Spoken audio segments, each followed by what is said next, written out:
Hello friends, welcome to EPG Pathshala. In the last module, Critical Discourse Analysis 1, we discussed the concept in some detail.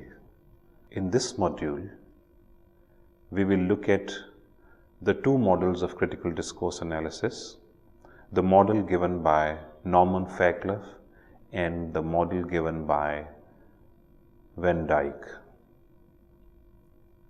Fairclough essentially looks at critical discourse analysis of texts, discursive practices, and social practices as a means of social change.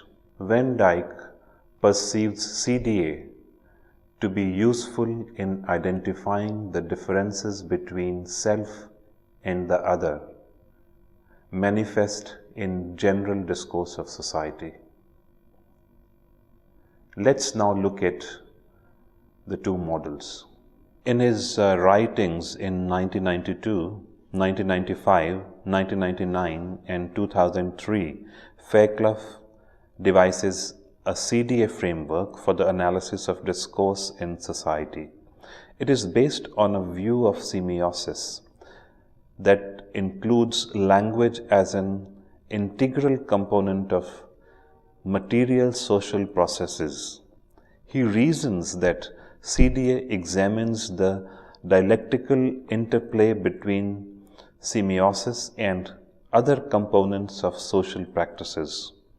Central to Fairclough's theoretical orientation to discourse is a three-level analysis of discourse which examines not only linguistic features of a text but also processes of text production, distribution and interpretation, that is, discursive practices as well as the socio-cultural structures and practices in which a text is embedded.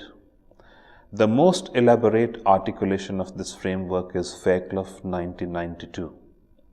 It is based on the view that any discursive event consists of three layers. 1. It is a spoken or written text. 2.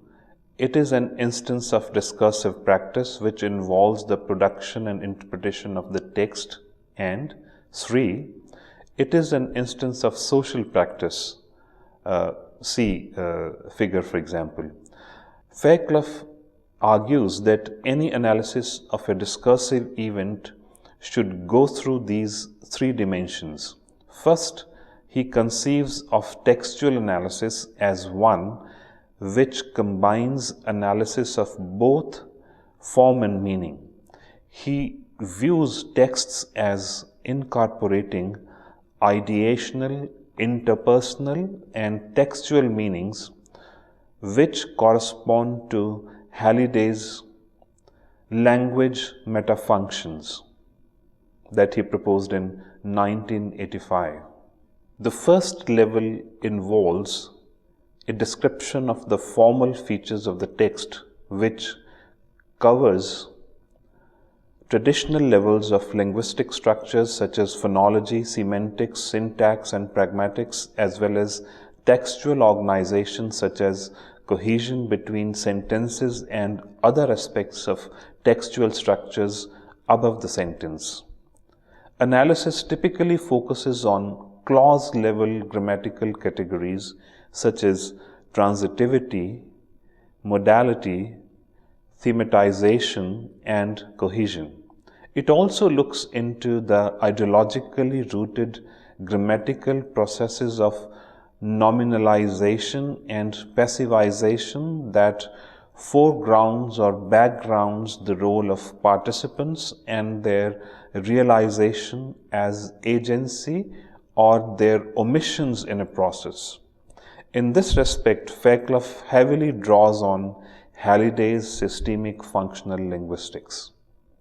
In the second level, discursive practice is seen as mediating the relation between text and socio-cultural practice. Here, critical analysts probe into processes of text production, distribution, and reception. That is, they investigate the ways in which text producers and interpreters draw on particular discursive practices and conventions which can be realized in the linguistic features of a text.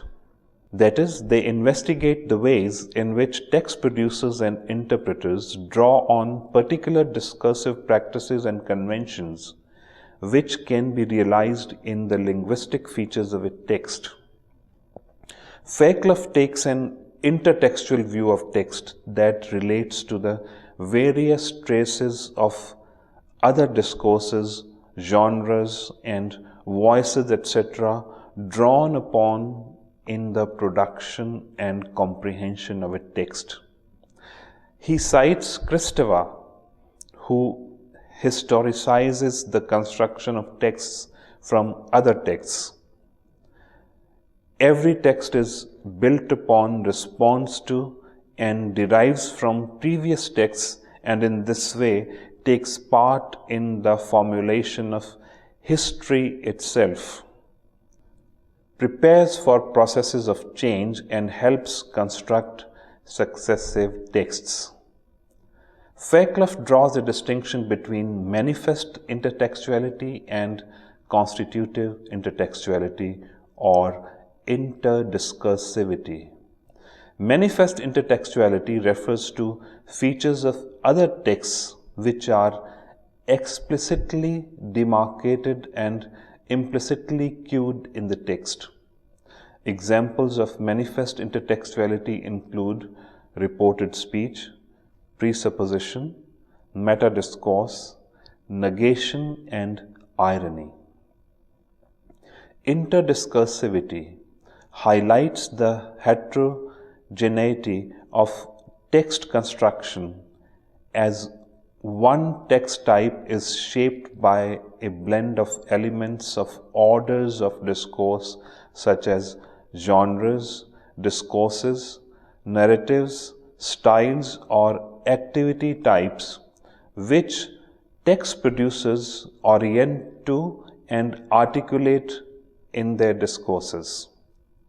Fairclough, 1999, a case is made for a textual analysis which combines linguistic analysis and intertextual analysis as a necessary component of discourse analysis in social scientific research. The third level in Fairclough's model focuses on explaining the interplay between discourse as a social practice and other social practices and structures, whereby analysts examine the situational, institutional, and wider socio-political and cultural contexts and practices in which the text is embedded. In this level, power relations, hegemony, and ideological processes are particularly scrutinized in their relation to the particular discursive event.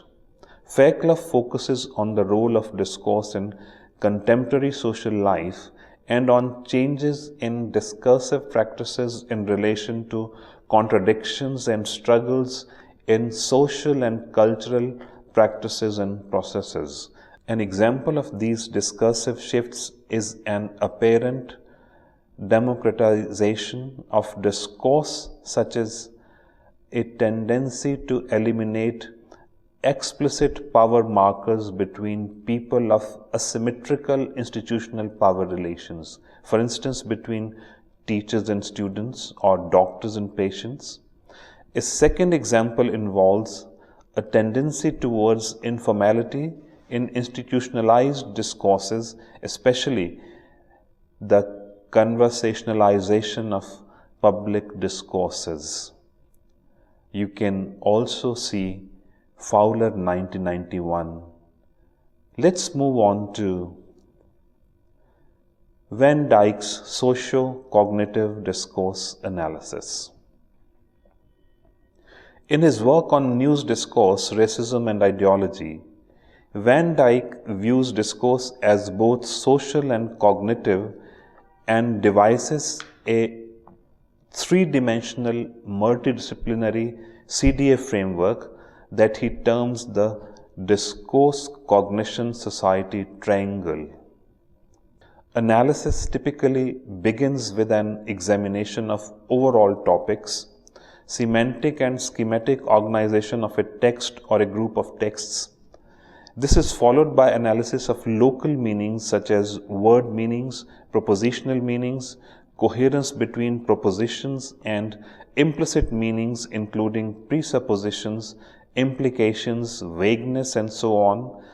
Analysis of formal features focuses on sentence and clause structures including active and passive voice and nominalization, rhetorical figures, and other features of spontaneous talk such as repairs, hesitations, etc. Examining the cognitive dimension of discourse involves a focus on the notion of mental models, which are a schematic representation of the personally and socially relevant dimension of events, such as setting participants in various roles, actions, and so on. According to Van Dijk, mental models are crucial for discourse production and comprehension since they link personal beliefs and knowledge, social knowledge, attitudes and representations, and discourse structures.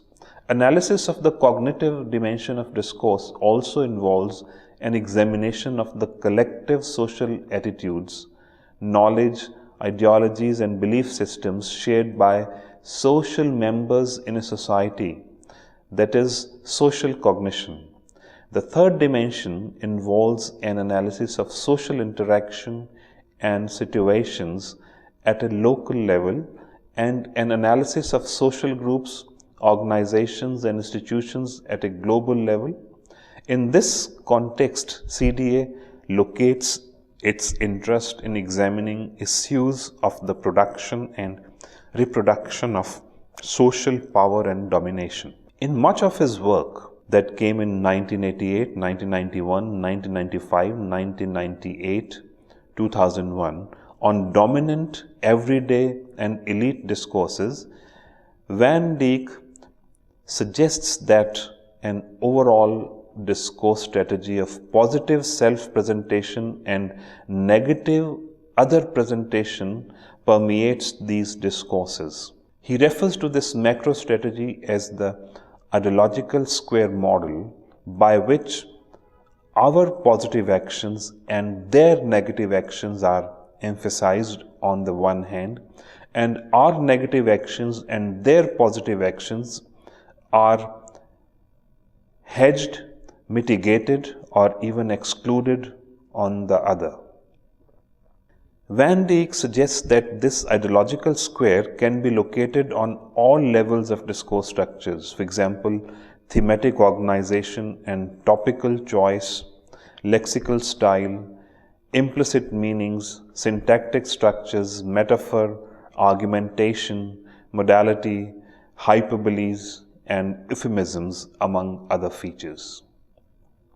Similarly, as part of an overall positive self-presentation strategy, Van Dijk in 1991 and 1992 refers to various strategic moves, that is, disclaimers of denying racism, such as an apparent denial, I have nothing against them but. These denials are called apparent because what usually comes after but typically says something negative about them. Van Dijk mentions several of these semantic moves. Some of them have been reproduced here for you. 1. Apparent concession. Most of them are law-abiding citizens, but. Number 2. Contrast. We are not intolerant, but they are. Reversal. Blame the victim. They act in such a way that prejudice or unequal treatment is justified. 4. Mitigation and excuse. The police were forced to act in this harsh way. 5. ridicule, using ridicule to discredit the opponent. Let's now move on to the concept of discourse as social practice. New conceptions of discourse and a politicized view of language, particularly since the early 1970s, have given rise to diverse approaches within discourse analysis, which have focused on the interplay between language, meaning making, and social structures. Widdowson, 1995, points out that discourse is in vogue and vague. This popularity and vagueness of discourse, according to Jaworski and Copeland, 1999, can be related to two simultaneous developments. The first involves a shift in epistemology, in the theorizing of knowledge, whereby many disciplines do not simply see language as a neutral medium for the transmission and reception of pre-existing knowledge, but rather as playing a central role in the construction of knowledge. Jaworski and Copeland point out that this shift in epistemology is generally referred to in social sciences as the linguistic turn. The second development is due to the expanding scope of linguistics, as it has moved away from being an inward-looking discipline that tended to focus on providing grammatical and sentence-level descriptions of language to the broader and contextualized study of language in its socio-historical, political, and cultural formations and contexts.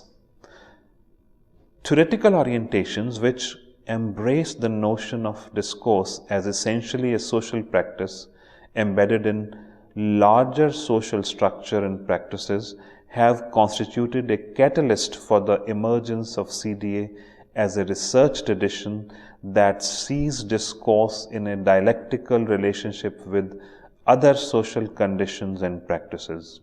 Wodak, 1996, suggests a definition of discourse which goes in tandem with the principles of critical discourse analysis.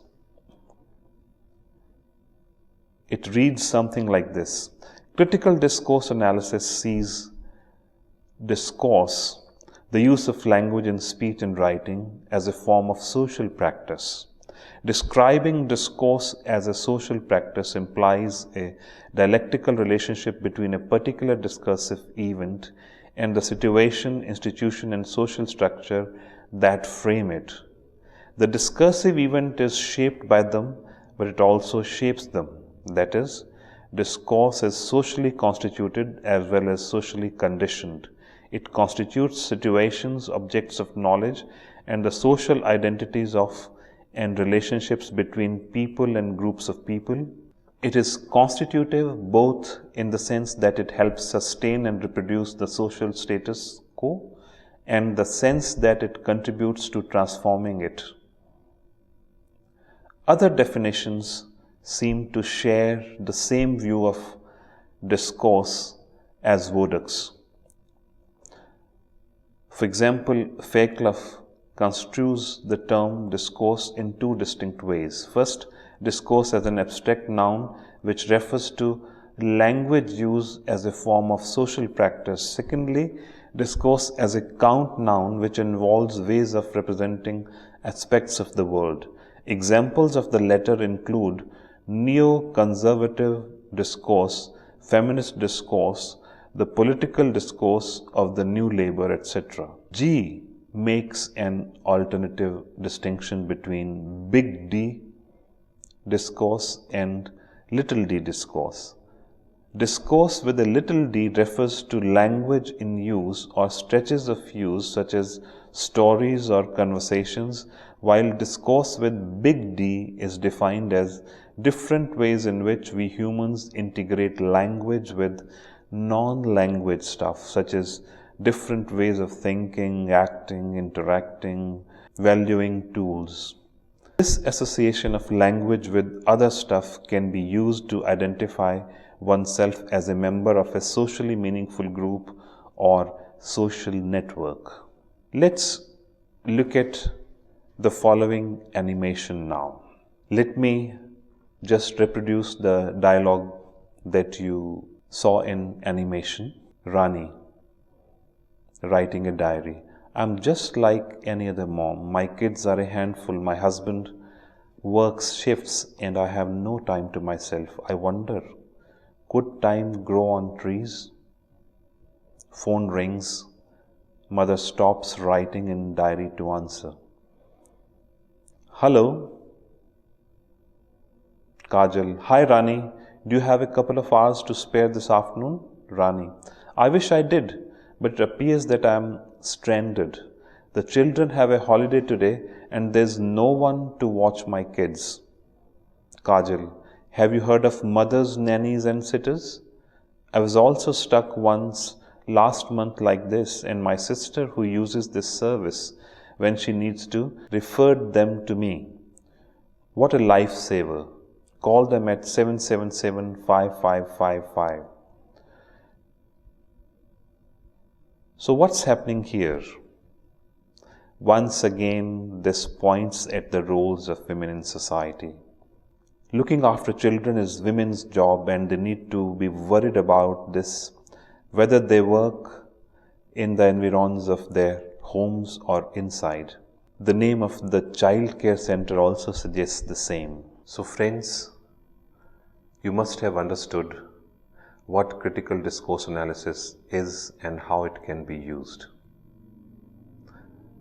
But I'm sure all of us require more practice in critical discourse analysis so that we have an orientation in what Fairclough calls critical language awareness. We could see that all approaches to critical discourse analysis aim at uncovering hidden agendas. We need to do that because we feel that we should not be tricked easily by others. We should not be influenced easily by others. We should be able to see through what others are trying to do to us. This is one of the main aims of critical discourse analysis. Thank you.